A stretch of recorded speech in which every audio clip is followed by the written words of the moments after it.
या चलिए, तो हम लोग यहाँ पर बात करते हैं आज फंजाई के थर्ड कैटेगरी के बारे में, दैट इज द बेसिडियोमाइसीटीज।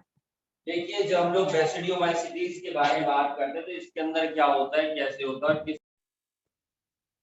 तो हम बात करते हैं बच्चों यहाँ पर बेसिडियोमाइसीटीज के बारे में। और it is a common known form. इसी के अंदर आती है हमारे पास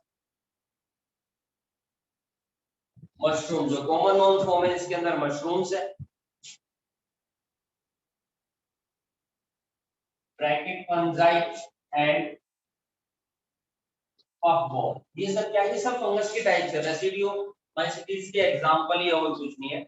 नॉर्मली ग्रो करते हैं सॉइल में, हमें पता है मशरूम भी सॉइल में ग्रो करता है। तो सॉइल के अंदर ये ग्रो करते हैं on logs, tree and in living plant body, as a living plant body on parasites. ठीक है, एज अ पैरासाइट, मतलब पैरासाइट्स की तरह जो भी लिविंग प्लांट बॉडी है उनके ऊपर भी आपके ग्रो कर जाते हैं। उसके अलावा हम लोग क्या देखते हैं कि जो माइसीलियम होती है इनकी, वो किस तरीके से होती है। इनकी माइसीलियम सेपरेट होती है और उसमें ब्रांचेस होती है। माइसीलियम सेपरेट एंड ब्रांचेस इनके अंदर यहाँ पर प्रेजेंट होती है। और इनके अंदर हम देखते हैं asexual spores generally are not found. इनके अंदर एसेक्सुअल स्पोर्स नहीं प्रेजेंट होते, बल्कि मैं आपको बताऊं कि इसके अंदर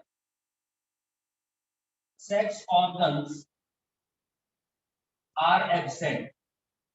इनके अंदर हम लोग क्या देखते हैं, सेक्स ऑर्गन्स एब्सेंट होते हैं। ठीक है, तो यानी इनके अंदर सेक्सुअल फॉर्म जो होती है वो नोन नहीं होती, ये बात याद रखें।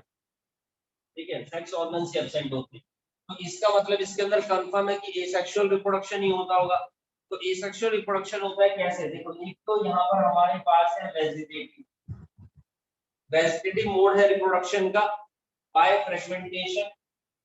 फ्रेगमेंटेशन आप लोगों को पता ही है, इसी के किसी पार्ट से अगर नया हमारे पास फंजाई प्लांट ग्रो किया जाता है तो वो हमारा फ्रेगमेंटेशन कहलाता है। उसके अलावा अगर सेक्स ऑर्गन इसके अंदर एब्सेंट है, बट अगर हम यहाँ पर देखते हैं कि सेक्सुअल रिप्रोडक्शन होता जरूर है, लेकिन वो कैसे होता है, वो वेजिटेटिव या सोमेटिक सेल्स के थ्रू होता है। वैसे सेक्स ऑर्गन्स इसके अंदर एब्सेंट है, बट हम लोग यहाँ पर क्या देखते हैं कि सेक्सुअल रिप्रोडक्शन इनके अंदर हो जरूर रहा है। There is a sexual reproduction by, इसके थ्रू होता है सेक्सुअल रिप्रोडक्शन के अंदर फ्यूजन ऑफ या तो वेजिटेटिव सेल बोल देते हैं या somatic cell. Normally vegetative cell ही सोमेटिक सेल होती है। देखो हमारी बॉडी के अंदर दो ही तरीके की सेल पाई जाती है, अगर मैं हमसे रिलेट करता हूं ह्यूमन बीइंग्स। तो एक तो होती है सेक्स सेल। सेक्स सेल सिर्फ हमारे पास कौन सी होती है, गैमेट्स को सेक्स सेल बोला जाता है, जिसमें ह्यूमंस के अंदर मेल के अंदर स्पर्म, फीमेल के अंदर एग। उनको छोड़ करके बाकी जितनी भी सेल्स होती है वो सारी सोमेटिक सेल्स होती है। अब सेक्स ऑर्गन एब्सेंट है, यानी कि सेक्स सेल्स भी एब्सेंट है, तो इनके अंदर सेक्सुअल रिप्रोडक्शन कैसे पॉसिबल है, होगा। तो इनके अंदर हम क्या देखते हैं कि सोमेटिक सेल का ही फ्यूजन होता है ऑफ डिफरेंट स्ट्रेन। ठीक है जी, sexual reproduction fusion of vegetative cell somatic cell of different strain, यानी अलग अलग किस्म के नस्ल के जो फंजाई है उनकी सोमेटिक सेल्स का हम लोग यहाँ पर देखते हैं कि फ्यूजन हो जाता है, जिसकी वजह से उनका जेनेटिक मटेरियल जो अलग अलग टाइप के अलग अलग स्ट्रेन्स का उनका फ्यूजन होगा तो नई लाइफ क्रिएट होती है। तो by default sexual reproduction he count होता है। ठीक है जी, वो हमारा सेक्सुअल रिप्रोडक्शन ही काउंट होता है। और जब ऐसा होता है देन टू फॉर्म बेसिडियम। ये क्या बनाते हैं हमारे पास, ये बनाते हैं हमारे पास बेसिडियम, जो प्रोड्यूस होता है किसके अंदर थी, बेसिडियो कार्प में। डिफरेंट जीनोटाइप होता है ये देखिए।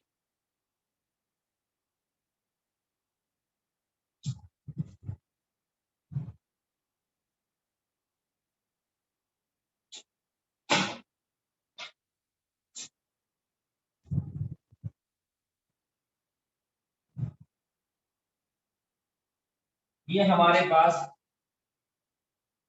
This is the basidium. चलिए, और ये डंडी है, इसी को हम बोलते हैं हाइफा, जो है हाइफा। और इसके अंदर ये हमारे पास जो है स्पोर्स है, जिनको हम क्या बोलते हैं जी, बेसिडियो स्पोर्स भी जनरली बोल देते हैं। ठीक है, एक दो बार जिक्र हुआ। तो ये क्या बनाते हैं यहाँ पर बेसिडियो कार्प बना देते हैं और उसी के ऊपर बेसिडियम हमारे पास फॉर्म होता है। बेसिडियम के अंदर 4 बेसिडियो स्पोर्स बनते हैं आफ्टर द मियोसिस, मियोसिस के बाद। भैया जब यहाँ पर डिफरेंट स्ट्रेन्स के यहाँ पर फ्यूजन हो गया, ठीक है, तो हमारे पास जाइगोट बना, उसके अंदर मियोसिस होता है जिसके कारण 4 मेरे पास बेसिडियो स्पोर्स बन जाते हैं। देन उसके बाद ये स्पोर्ट्स अलग अलग जगह जाकर के गिरेंगे, जहां जाकर गिरेंगे फिर कंडीशन फेवरेबल के हिसाब से या तो सेक्सुअल या एसेक्सुअल रिप्रोडक्शन इनके अंदर होता है। तो these are the characteristics of basidiomycetes, जिसके एग्जांपल है हमारे पास एगेरिकस, स्टिलेगो, ठीक है, ये कॉमन एग्जांपल है हमारे पास। एगेरिकस जो होता है वो बेसिकली मशरूम का ही नाम और कुछ नहीं है।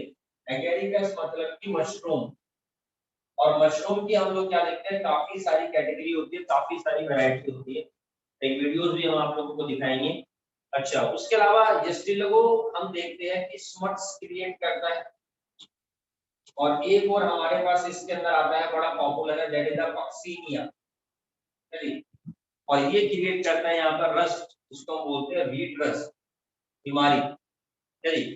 तो ये बेसिकली क्या करते हैं जी, ये कुछ कुछ प्लांट्स के अंदर डिसऑर्डर्स, डिसीज क्रिएट करते हैं, जैसे वीट रस्ट एंड स्मट्स, ठीक है। मैंने पहले बताया जो गेहूं जो होती है, फसल होती है, तो उसमें लग जाती है फंगस या किसी में भी, उसको पूरा बेकार कर देती है। जैसे आपने कभी देखा हो गन्ना, तो गन्ने की पूरी अंदर से लाल रंग की हो जाती है ना, कीड़ा लगा होता है उसको, वही फंगस होती है बेसिकली।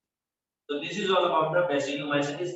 लास्ट कैटेगरी हमारे पास इसकी ट्यूटरोमाइसिटिस, उसके बारे में हम लोग बात करते हैं, देन हमारा फंगस फिनिश हो जाए।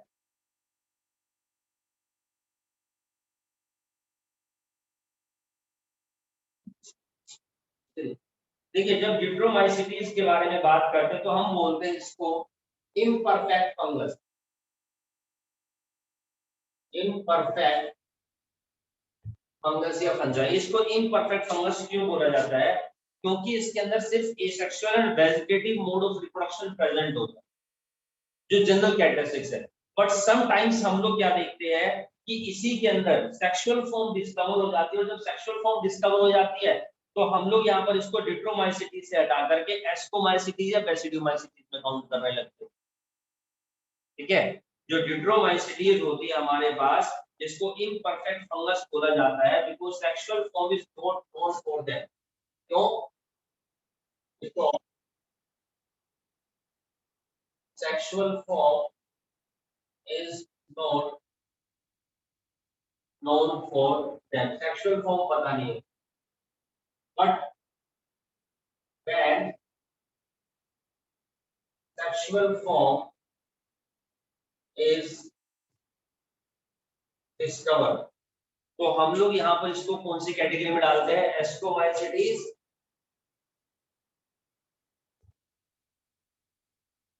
या फिर बेसिडियोमाइसिटीज के अंदर काउंट करने लगे, ठीक है जी। माइसीलियम इसकी भी सेपरेट होती है, ब्रांच होती है। Mycelium is separate and branch, तो जी माइसीलियम हमारे पास इसकी यहाँ पर बच्चों सेपरेट है और ब्रांच है। एक बार दोबारा से देख लीजिए डिट्रोमाइसिटीज के बारे में। इनको इम्परफेक्ट फंगस बोला जाता है क्योंकि सेक्सुअल फॉर्म इनके अंदर पता नहीं होती है, sexual form is not known for them. लेकिन जब इनकी सेक्सुअल फॉर्म डिस्कवर हो जाती है तब इनको एस्कोमाइसिटीज या बेसिडियोमाइसिटीज के अंदर काउंट करने लगते हैं। माइसीलियम इसकी हमारे पास यहाँ पर सेपरेट होती है, ब्रांच होती है, और ये हमारे पास सेप्रोफाइटिक भी है, पैरासिटिक भी है, एंड आल्सो डिकम्पोजर्स के अंदर भी ये काउंट होती है, also count in the decomposers. तो इसका मतलब कि ये हेल्प करते हैं किस चीज में, हेल्प इन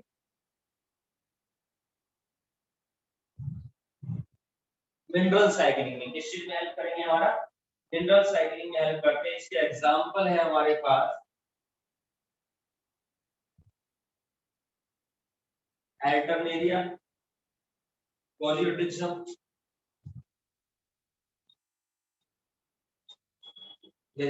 और एक बहुत पॉपुलर एग्जांपल ट्राइकोडर्मा, डर्मा यानी डर्मिस हमारी जो स्किन होती है बच्चों, तो ये हमारे लिए भी पैरासिटिक होते हैं, स्किन डिसऑर्डर्स भी क्रिएट करते हैं। तो now this is all about the fungus. ये सारी बातें थी बच्चों यहाँ पर किसके बारे में जी, फंगस। देखिए अब हम लोग यहाँ पर बात करते हैं बच्चों आप लोगों से वायरस के बारे में बात। ठीक है, देखिए जब हम लोग यहाँ पर बात करते हैं वायरस के बारे में, तो virus basically is a non cellular organism. तो हम लोग समझ में नहीं आता लिविंग में क्रिएट काउंट करें या नॉन लिविंग में। ठीक है, जब क्लासिफिकेशन हुआ तो उसमें बड़ी समस्या थी ये वाली। ठीक है, किसको किसके अंदर काउंट करेंगे। तो वायरस हमारे पास नॉन लिविंग होते हैं, लेकिन जैसे इनको होस्ट मिल जाता है तो वायरस हमारे कैसे हो जाते हैं बच्चों, on that time they become living. तो ये भी हमारे लिविंग हो जाते हैं। इनको क्लासिफिकेशन में कोई जगह नहीं मिली,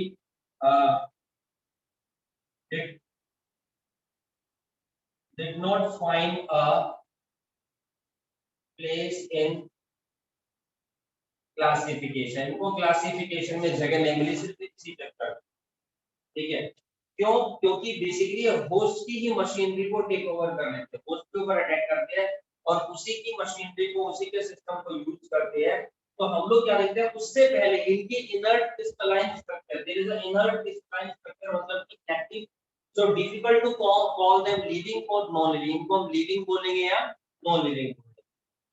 पाश्चर थे जिन्होंने सबसे पहले टर्म इजाद करी थी वायरस। ठीक है, बाय पाश्चर। तो पाश्चर ने टर्म इजाद करी थी, पाश्चर ने यहाँ पर जो है टर्म बताई थी वायरस, और इसका मतलब होता है, वायरस का मतलब होता है बच्चों पॉइजनस फ्लूइड। ठीक है, उसके अलावा कुछ और बायोलॉजिस्ट थे जैसे DJ Ivanovsky found out that the certain microbe, उन्होंने बोला कि कुछ माइक्रोब ऐसे हैं जिसका नाम है TMV tobacco virus disease in tobacco plant. ये प्लांट के अंदर डिसीज क्रिएट कर रहे हैं, जैसे टीएमवी टोबैको वायरस। देखो ये भी एक वायरस है, ये भी एक वायरस है, ये टीएमवी है टोबैको वायरस जिसने प्लांट के ऊपर डिसऑर्डर क्रिएट किया। ये हमारे पास एक वायरस है जिसको बोला जाता है बैक्टीरियोफेज। बैक्टीरियोफेज बेसिकली ऐसे वायरस होते हैं जो बैक्टीरिया के ऊपर अटैक करते हैं। ठीक है जी, जो बैक्टीरिया के ऊपर अटैक करते हैं उन वायरस को बैक्टीरियोफेज बोलते हैं, या कह सकते हैं जो बैक्टीरिया आ जाते हैं। अगर टेक्निकल बताऊं तो बेसिकली ये बैक्टीरिया के ऊपर अटैक करते हैं और अपना जेनेटिक मटेरियल यानी कि जो डीएनए है वो उन बैक्टीरिया के अंदर ट्रांसफर कर देते हैं। अब सोचिए कि अगर इस वायरस का बैक्टीरिया के अंदर अगर जेनेटिक मटेरियल पहुंच जाता है, तो now on that time the bacteria behave like as a virus. तो बैक्टीरिया खुद ब खुद क्या बन गया, वायरस है। भाई जैसे आपको कोरोना हो गया और आपने किसी बंदे को टच कर दिया तो उसे भी कोरोना हो गया, तो यानी आप लोग खुद क्या, आप by default as a virus की तरह जो काम कर रहे हो, हमारी वायरस की वजह से हो रही है और आपके टच करने से हो रही है, तो यानी यू आर वायरस। ठीक है जी, तो bacteria behave like as a virus. इस बैक्टीरियोफेज को हम बायोटेक्नोलॉजी के अंदर, जेनेटिक्स के अंदर काफी बड़े लेवल पे, बहुत बड़े लेवल पे इसको यूज किया जाता है। बहुत सारी टेक्नोलॉजी के अंदर, बहुत सारी डिस्कवरीज के अंदर, बहुत सारी आपका जो एंटीबायोटिक वगैरह उन सब को बनाने में इसका यूज होता है। अब किसी किसी का तो जेनेटिक मटेरियल है डीएनए, लेकिन यहाँ पर इस वायरस का जेनेटिक मटेरियल है आरएनए। तो नॉर्मली मैं आपको बता दूं कि सबका जेनेटिक मटेरियल डीएनए होता है, कि हमारा जेनेटिक मटेरियल डीएनए आया, हमारे अंदर भी आरएनए जाता है, आरएनए डीएनए दोनों है, लेकिन जेनेटिक मटेरियल हमारे अंदर डीएनए। ठीक है, लेकिन किसी किसी का जेनेटिक मटेरियल आरएनए होता है। नॉर्मली ज्यादातर वायरस का जेनेटिक मटेरियल आरएनए होता है, कुछ कुछ वायरस का। और जिन वायरस का जेनेटिक मटेरियल आरएनए होता है वही वायरस हमारे पास क्या कहलाते हैं बच्चों, रेट्रोवायरस कहलाते हैं। तो दो वायरस जिनका जेनेटिक मटेरियल हमारे पास आरएनए होता है वो वायरस रेट्रोवायरस कहलाते हैं।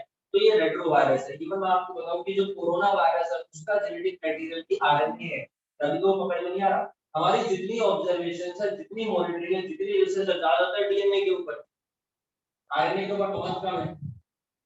ठीक है, क्योंकि ऑर्गेनिजम्स के अंदर आरएनए है ही नहीं, वायरस के अंदर ही पाया जाता है। तो जो सिर्फ वायरोलॉजी को स्टडी करते हैं उनके ऊपर तो बात है यहाँ पर डिपेंड, तो उसका जेनेटिक मटेरियल आरएनए है ना, तो थोड़ा सा इसलिए इशू होता है। आरएनए से हम उसके अगेंस्ट में एंटीबायोटिक्स कैसे बनाते हैं, वैक्सीन कैसे बनाते हैं, आरएनए की जब हमारे पास इतनी इंफॉर्मेशन कम है तो हम लोग क्या करते हैं, इसी के आरएनए से एक नया डीएनए बनाते हैं और उस डीएनए की सीक्वेंस से हम उसके अगेंस्ट में चीजें करते हैं, काम करते हैं। इसके बारे में डिटेल वीडियो आपको YouTube पे मेरे चैनल पे देखने को मिल जाएगी। चलिए कोरोना की इस तरह से भी वीडियो हमने डाल रखी है। उसमें सब बताया जेनेटिक मटेरियल का क्या होता है, कैसे होता है, किस तरीके से काम किया जाता है। उसके अलावा एमडब्ल्यू बीजर ने उन्होंने बोला इस फ्लूइड को जो पॉइजनस फ्लूइड है पोटेशियम वाइगम फ्लूइड, इसको बोला पोटेशियम वाइगम फ्लूइड, यानी कि ऐसा फ्लूइड जो फैलता चला जाता है। टोबैको मॉडल वायरस हमारे इसके अंदर वायरस है, लेकिन ये अपने अगल-बगल के प्लांट्स हैं उनके अंदर भी क्या करता रहता है, जो बीमारी फैलाता जा रहा है। तो उन्होंने उसको एक्सट्रैक्ट किया था इन्फेक्टेड प्लांट्स का टोबैको से, बट टू कोज इन्फेक्शन में हेल्दी प्लांट्स, लेकिन देखा कि हेल्दी प्लांट्स के अंदर इन्फेक्शन क्रिएट कर सकता है। उसके अलावा डब्ल्यूएम स्टैंडर्ड शो उन्होंने बोला कि virus would be crystallize, virus जो है क्रिस्टलाइज होते हैं and to form crystal of protein, लेकिन प्रोटीन के क्रिस्टल बना सकते हैं, मतलब कि एक्टिव फॉर्म है, लेकिन अपने प्रोटीन के क्रिस्टल बना सकते हैं which are inert outside their specific host, जो होस्ट के बाहर जैसे हमारे लिविंग नहीं है, मतलब होस्ट नहीं है, क्या बना सकते हैं, क्रिस्टल ऑफ प्रोटीन। तो यानी कि इससे एक बात और पता चलती है कि इनके अंदर प्रोटीन भी होता है। जी हां, ये प्रोटीन के इनर्ट क्रिस्टलाइन स्ट्रक्चर है। ठीक है, स्ट्रक्चर के बारे में अगर बात करते हैं तो basically there is a protein protein, ये जो हमारे पास मेम्ब्रेन दिया प्रोटीन प्रोटीन होती है, न्यूक्लियो प्रोटीन। ठीक है, जैसे ये भी हमारे पास प्रोटीन है, तो न्यूक्लियो प्रोटीन एंड इस प्रोटीन का नाम है जैसे यहाँ पर कैप्सिड, इस प्रोटीन का नाम है यहाँ पर क्या है, कैप्सिड। और ये कैप्सिड बना होता है, ये कैप्सिड अपना छोटी छोटी यूनिट्स, छोटी छोटी यूनिट्स, इनको हम लोग यहाँ पर बोलते हैं कैप्सोमेयर। इन छोटी छोटी कैप्सोमेयर से पूरा हमारे पास कैप्सिड फॉर्मेशन हुई है। जेनेटिक मटेरियल डीएनए भी हो सकता है, आरएनए भी हो सकता है। ये कैप्सोमेयर पॉलीजियोमेट्रिक फॉर्म में अरेंज हुई, इन्होंने कैप्सिड बना दिया जिसका जेनेटिक मटेरियल आरएनए, किसी का जेनेटिक मटेरियल डीएनए है, किसी का जेनेटिक मटेरियल आरएनए है, विच में भी सिंगल और डबल स्ट्रैंड। अच्छा ये भी बात है, जैसे हम लोगों ने देखा कि डीएनए की स्ट्रक्चर नॉर्मली कैसी होती है, डबल स्ट्रैंडेड होती है, this is the structure of DNA. ठीक, अब जो आरएनए होता है वो ज्यादातर हमारे पास सिंगल स्ट्रैंडेड होता है, जिसका एसएसआरएनए यानी कि सिंगल स्ट्रैंडेड आरएनए, और जो डीएनए होता है वो डीएसडीएनए यानी कि डबल स्ट्रैंडेड डीएनए। कुछ एक्सेप्शन आरएनए के केस में भी है जहां पर डबल स्ट्रैंडेड आरएनए प्रेजेंट होता है, कुछ एक्सेप्शन डीएनए के केस में भी है जहां पर सिंगल स्ट्रैंडेड डीएनए प्रेजेंट होता है, जिनके बारे में हम नीट के बैच में हायर क्लासेस में पढ़ेंगे। चलिए, तो यूजुअली प्लांट वायरस जो होते हैं वो सिंगल स्ट्रैंडेड आरएनए होते हैं, bacteriophage double stranded DNA, DNA तो होता है double stranded. And animal virus, जो एनिमल वायरस होते हैं, हाँ ये देखने वाली बात है, जो एनिमल वायरस होते हैं उनके अंदर सिंगल और डबल स्ट्रैंडेड आरएनए और डबल स्ट्रैंडेड डीएनए दोनों होते हैं, यानी कि एनिमल वायरस के अंदर डबल स्ट्रैंडेड आरएनए भी हो सकता है और डबल स्ट्रैंडेड डीएनए तो होता ही है, और सिंगल स्ट्रैंडेड आरएनए तो ऑलरेडी है एनिमल वायरस के। प्लांट्स के अंदर हम लोग क्या देखते हैं, can be mosaic formation.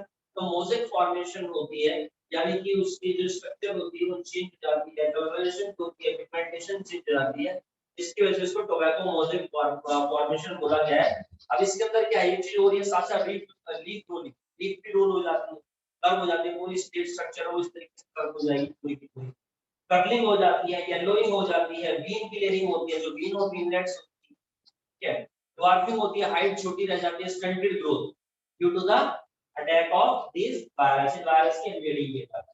So this is all about the virus.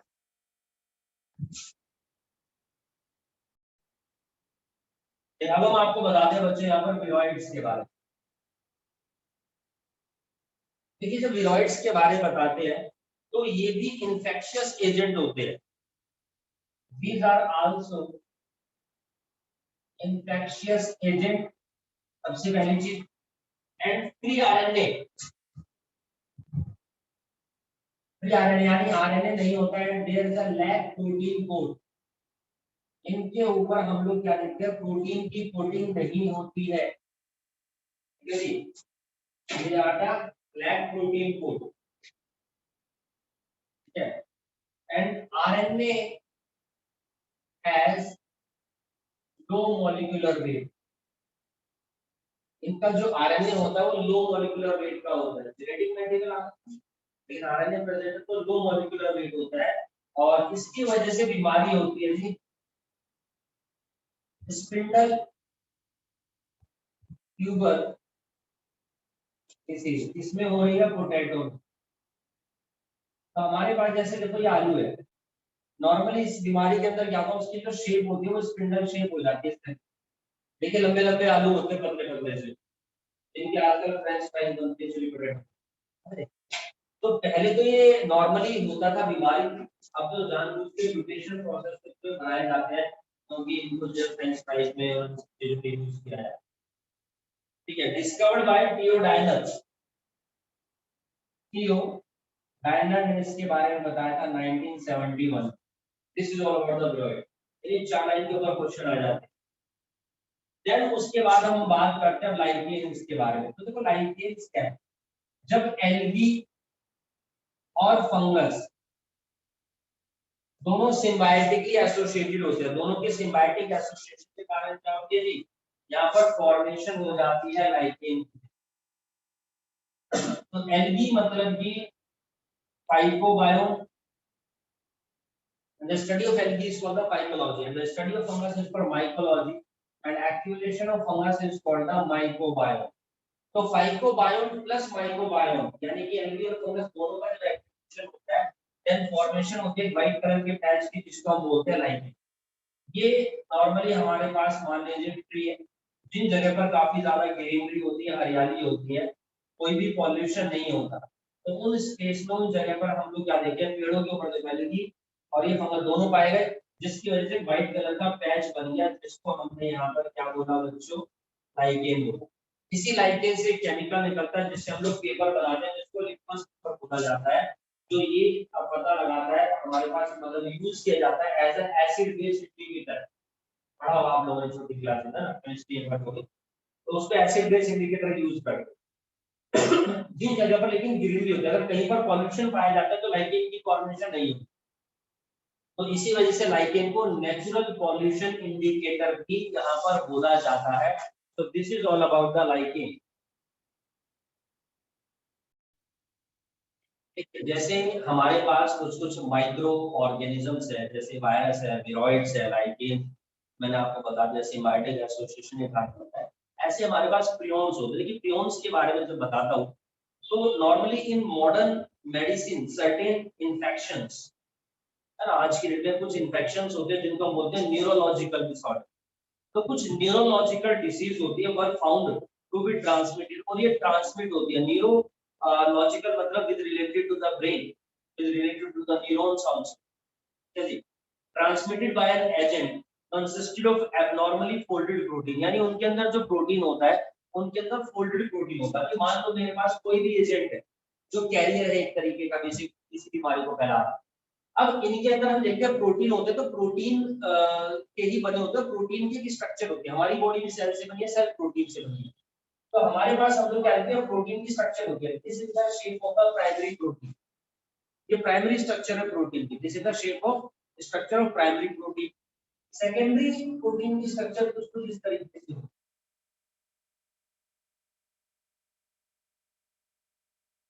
है।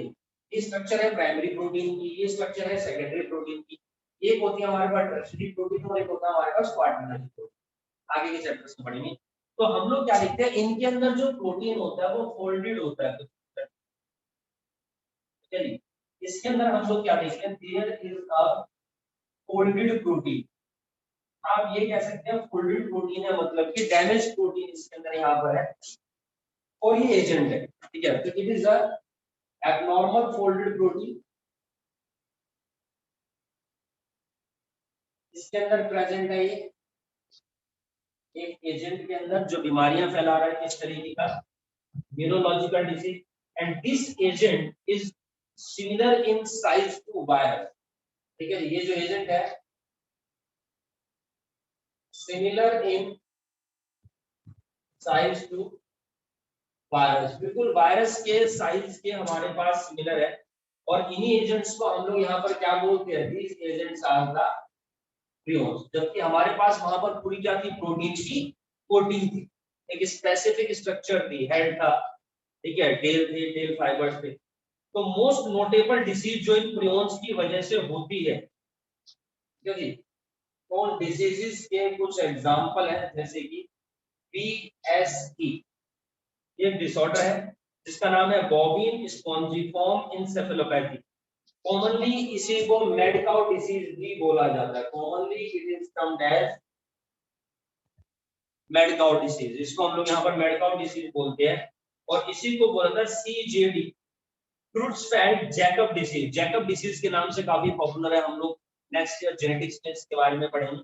And it is a fatal disease, जानलेवा है, दैट स्लोली डिस्ट्रॉय, जो धीरे धीरे डिस्ट्रॉय करते हैं किस चीज को, ब्रेन को, स्पाइनल कोड को, इसके अंदर कैटल के अंदर, ठीक है। People can not get mad cow disease, peoples को मैड काउ डिसीज नहीं होती है। ब्रेन डिसऑर्डर इन एडल्ट, कुछ एडल्ट्स के अंदर हम देखते हैं ब्रेन डिसऑर्डर है इन एडल्ट कैटल के अंदर, that may be spread to human through disease meat. अगर वो डिसीज मीट खा लेते हैं जो भी ह्यूमंस है, तो उनके अंदर ये बीमारी जाने के फिर चांसेस होते हैं। आजकल आप लोगों ने देखा होगा, जैसे अभी न्यूज फैल रही है कि यूपी में फैजाबाद में एक संदिग्ध बुखार है जिसकी वजह से हजारों बच्चे बीमार है और 50, 60, 70 तो मर भी चुके। अब इतना बोल रहे तो भैया डबल ही मान के चलो आप, कम से आधों का तो पता ही नहीं लगता, क्योंकि हॉस्पिटल तक पहुंचे ही नहीं है जो, तो हमारे पास तो वही आंकड़े हैं जो हॉस्पिटल में पहुंचे। अब ये बुखार क्या है, अभी मैं कल परसों की न्यूज में देख रहा तो बहुत सारे ऐसे छोटे छोटे माइक्रोब्स है, बैक्टीरिया है जो पनपने लगे हैं, जो एनिमल्स के थ्रू हमारी बॉडी में पहुंच रहे हैं, एनिमल्स के फूड के थ्रू, ठीक है। तो ये सब डिसऑर्डर्स है बच्चों।